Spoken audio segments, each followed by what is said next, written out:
What's going on, everybody? Josh Engleman for Awesemo.com, and I am back with my NBA DFS contenders on DraftKings for Friday, April 2nd. Now be sure to hit that like button, subscribe to the channel, and hit the notification bell so you know when this and all of our other content goes live.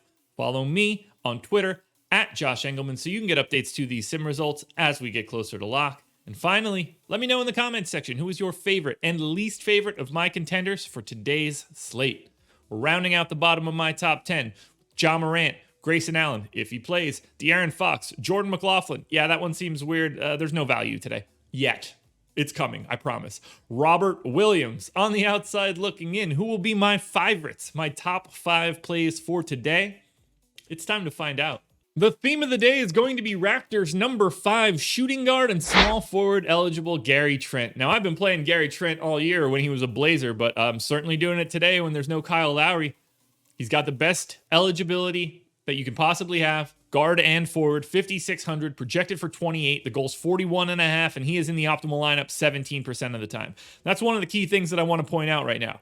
The difference between being like 4th and 44th today is like a minute and a half of projection. We are really flat. The pricing on DK is incredibly efficient right now. We're going to need a lot of news, whether that's Zach LaVine or all the Pelicans guys. Once we start opening up there, things will look a little bit different, but for right now, things are scary. Anyway, back to Gary Trent.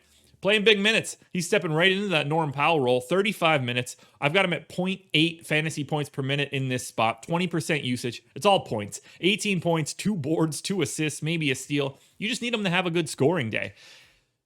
Huge pace up spot against Golden State, and that's the real big key. 2.8 possessions over their average is what they will gain here, and I think it might even be a little bit more. I think Toronto plays a little bit faster with no Kyle Lowry on the floor. With that said, because of the eligibility, shooting guard, small forward, guard, forward, utility, 35 minutes of Gary Trent looks pretty good, but we're not done with Raptors. But before we get to any more Raptors, we're going to the small forward, power forward spot and grabbing JADEN McDaniels at 4,900. He's projected for 26 fantasy points. The goal is 39, and he is in the optimal lineup 18% of the time. McDaniels has been playing massive minutes as of late. Those are the words that I'm looking for. I've only had one coffee, and I'm going to be honest with you. I actually brewed it a little weak today. It's not making me happy because I'm needing that caffeine on this Friday. It's neither here nor there. Back to JADEN McDaniels. That's 2 sort of back to the guy transitions that I'm doing today. That's how you can tell that I'm tired. I'm recycling old material. Anyway, 33 minutes for McDaniels in this one, 0.78 fantasy points per minute. He's not much of a usage guy, just 14%, but we're talking 10.5 points, 8.5 boards, maybe an assist or 2, maybe a block or 2, a steal. Pace up spot against Memphis. I really like this matchup in general. It's a game that I think that I'm going to be getting to a little bit more than the public, or at least I hope I'm getting to it a little bit more than the public. I'm banking on the minutes for McDaniels as of right now. I do think that he will slide down this list a bit as we open up some more efficient value. But as of right now, trying to buy those minutes at this price tag is one of the better value options you can find. He missed the last one, but he's back today. Small forward, power forward, ALEKSEJ is back. 5K, projected for 27. The goal is 39.5, but he is in the optimal lineup 20% of the time. He's been playing monster minutes, and I expect him to do that again because we have no Shai Gilgeous-Alexander, no Lou Dort, no Darius Bazley, no Ty Jerome. I'm probably missing someone else. Al Horford's chilling on a beach somewhere at this point. 0.86 fantasy points per minute, 32 minutes, 21% usage, 12, 6, 3, 2 stocks. Now, it is a difficult matchup.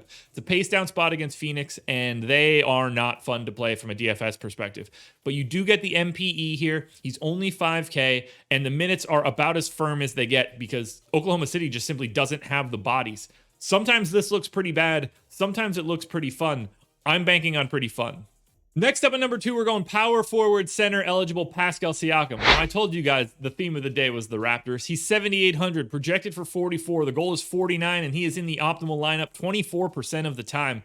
We're talking 1.2 fantasy points per minute with no Kyle Lowry on the floor. In a pace up spot against Golden State. 37 minutes, could be more. 27% usage. Could be more. 23, 8, 5, and 2 stocks. That stat line is great. The fact that you can use him at both forward and center is massive for your functionality of building out your lineups. But really, when push comes to shove, PASCAL SIAKAM is better than a $7,800 player when Kyle Lowry isn't on the floor. He's going to be popular, as he should be, but don't overthink it. Play the best plays.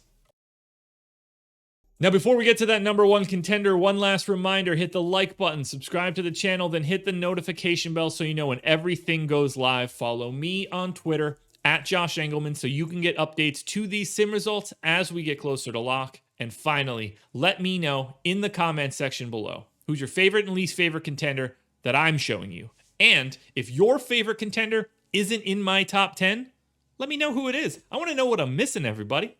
And finally, the no-brainer number one play of the day to me, point guard, shooting guard eligible Fred VanVleet. He's sweeping it up. Number one contender on FanDuel as well. Spoiler alert, 8,200, projected for 46. The goal is 51, and he is in the optimal lineup 25% of the time. He gets the biggest bump when Kyle Lowry is off the floor. Huge usage rate increase, huge assist rate increase. I've got him at 1.24 fantasy points per minute here, 37 minutes, 27% usage, 23, 4.5, 7.5, 2.5 steals, and the same pace up spot that I've mentioned for PASCAL SIAKAM and Gary Trent. I am loving getting to the Raptors today. No brainer to me to want to grab some of these better pieces. I like OG Anunoby, he just doesn't happen to make the top 10. This is just the spot to be. The pace up nature against Golden State is great. Don't know, it's possible that Steph sits today. You know, he has been dinged up a little bit. We'll keep our eyes peeled for that. But if these Raptors are in this matchup against Golden State, and we're expecting VanVleet and Siakam to play 37 minutes, then they will be the number one contenders on today's slate. And Fred VanVleet is right now. Alrighty, folks, that will do it. Those are my NBA DFS contenders on DraftKings for Friday, April 2nd. We made it to the end of the work week, and I'm not going to lie, I'm ready for 2 days of no contenders, but I'm also very excited to be back again on Monday. Please have a great weekend. Enjoy your night tonight. Good luck. I will talk to you guys again Monday morning.